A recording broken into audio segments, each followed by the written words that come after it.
Fala pessoal, tudo bem? Pessoal, no vídeo anterior, onde eu mencionei que a Bíblia tem certas passagens que tem ambiguidades, um rapaz perguntou o que é ambiguidade. Eu achei interessante até fazer um vídeo sobre isso, porque vai ser divertido, tá? Eu vou fugir um pouco da teologia nesse vídeo e vou tentar mostrar um pouco o que significa ambiguidade, que é comum a gente encontrar em várias literaturas, tá bom? Lembrando, quem puder já dar um like, tá? Isso ajuda a aumentar a atividade e alcance, tá bom? Então vamos lá. Ambiguidade é uma característica. Por que é uma característica? Porque ela serve tanto na literatura quanto na biologia. Só que aqui no caso eu estou falando da literatura nesse vídeo, tá? É uma característica que permite interpretações diferentes de uma mesma coisa, de algo que é uma coisa só, mas que permite, dentro do possível, entendimentos diferentes. Vamos dar alguns exemplos aqui que eu escrevi na lousa para vocês verem do que eu estou falando. A mãe bateu na filha porque estava bêbada. Pergunta: quem que estava bêbada? A mãe ou a filha? Então essa frase eu posso interpretar de duas maneiras diferentes. Eu posso entender que a mãe bebeu, encheu a cara, aí bateu na filha porque ela estava bêbada. Ou eu posso entender que a filha bebeu, saiu com as amiguinhas, encheu a cara, aí a mãe bateu na filha porque a filha estava bêbada. Isso é uma frase ambígua, porque os dois sentidos são possíveis. É possível tanto a mãe ter bebido quanto a filha. Então não tem como saber se não tiver algum outro detalhe adicional que acrescente a frase. Outro exemplo. O policial prendeu o ladrão em sua casa. A casa era de quem? Era a casa do policial ou era a casa do ladrão? Vocês notaram que as duas alternativas são possíveis? Ó? A casa é do policial. O ladrão invadiu a casa dele, aí o policial prendeu o ladrão em sua casa. Ou pode ser do ladrão.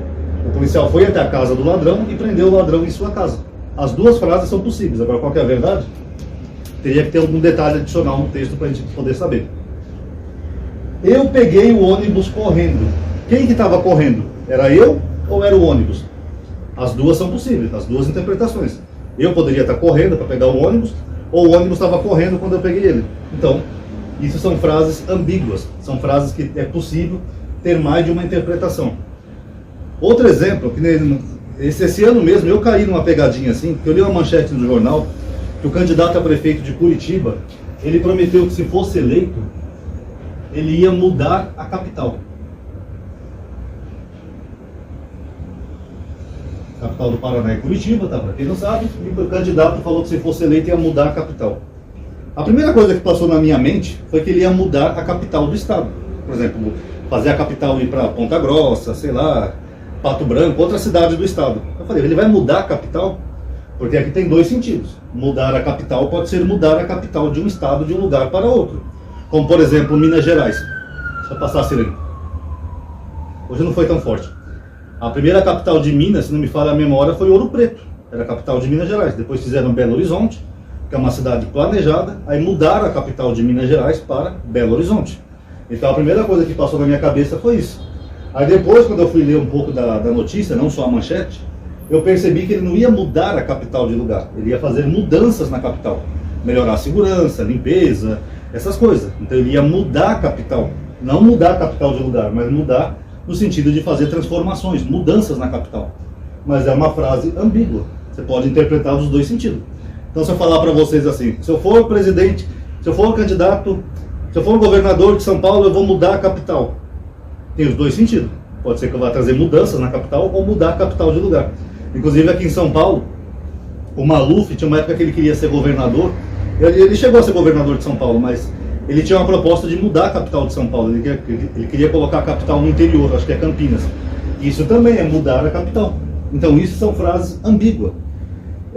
Pode ter tanto um sentido quanto o outro. E na Bíblia, como eu falei para vocês, a prostituta, ela vai compartilhar características que a gente vai encontrar tanto em Israel, ou Jerusalém, quanto em Roma.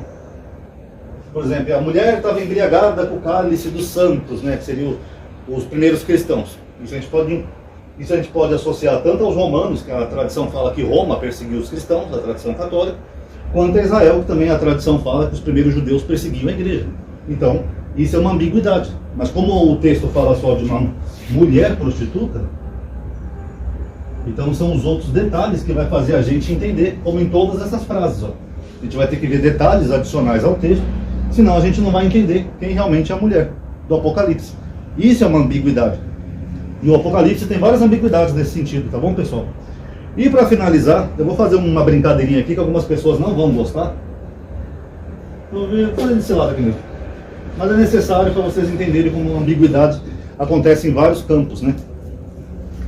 Eu vou descrever aqui uma pessoa, tá?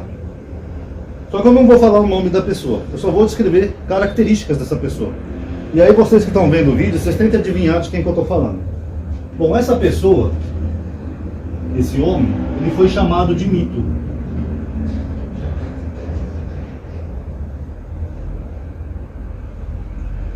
Ele foi chamado de mito.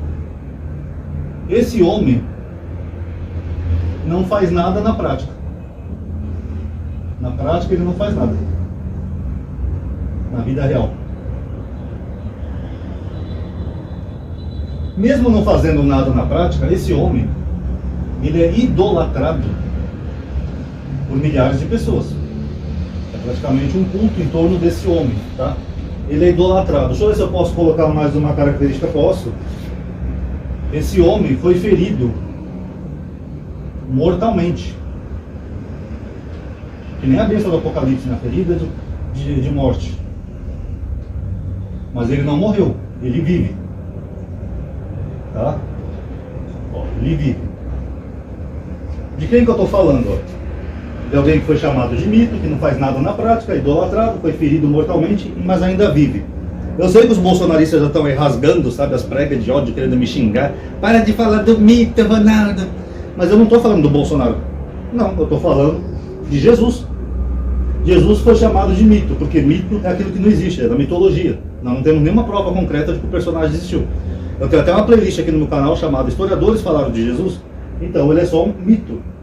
Jesus não faz nada na prática. Na Bíblia ele faz tudo. Ressuscita mortos, transforma água em vinho, cura leprosos. Agora na prática é as pessoas que fazem. Tem cara aí que compra um carro pagando 50, 60 vezes e coloca o adesivo, Jesus que me deu. Não paga o carro não para você ver se Jesus vai deixar você ficar com o carro. Então, porque na prática não funciona, é só na teoria ou no mundo da imaginação religiosa. Jesus é idolatrado. A maior religião do mundo é o cristianismo. Ele não é idolatrado por milhões de pessoas todo santo dia. Ele foi ferido de morte. Sim, Jesus foi pregado na cruz, mas ele ressuscitou, então ele vive. Então, não é do Bolsonaro que eu estou falando. Mas vocês viram que se eu fosse escrever um texto apocalíptico, sem citar o nome da pessoa, a maioria das pessoas hoje no Brasil iriam achar que eu estaria falando do Bolsonaro? Isso é ambiguidade. Porque esses dois personagens, nós podemos traçar características que eles compartilham em comum. O Bolsonaro, por exemplo, é chamado de mito. Na prática ele não faz nada. 30 anos como deputado, não fez um projeto. Só aprovou 2 projetos bons. 4 anos como presidente, não fez nada. Tanto que ele foi perguntado numa entrevista, ele falou que a maior obra dele é fazer as pessoas vestir verde e amarelo. Então não fez nada. É idolatrado pela metade do Brasil, tanto que ainda vou ser xingado nesse vídeo por causa disso, podem apostar. Foi ferido mortalmente, com a Adélio feriu o Bolsonaro, mas ele sobreviveu, ele vive. Viram? Eu dei um exemplozinho político aqui só para mostrar para vocês, tá, pessoal? Mas isso é ambiguidade. É quando você tem características que você tem mais de uma interpretação possível. Aqui é possível encaixar tanto Jesus quanto o Bolsonaro.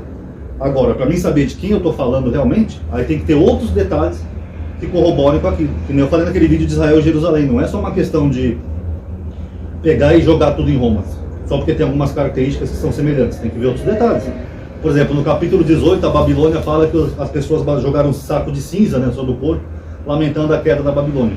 Isso é um ritual judeu, pessoal. Está na Bíblia. Rasgar a roupa e jogar cinza ou terra sobre o corpo. Então, a troco de que os judeus iam estar lamentando por Roma.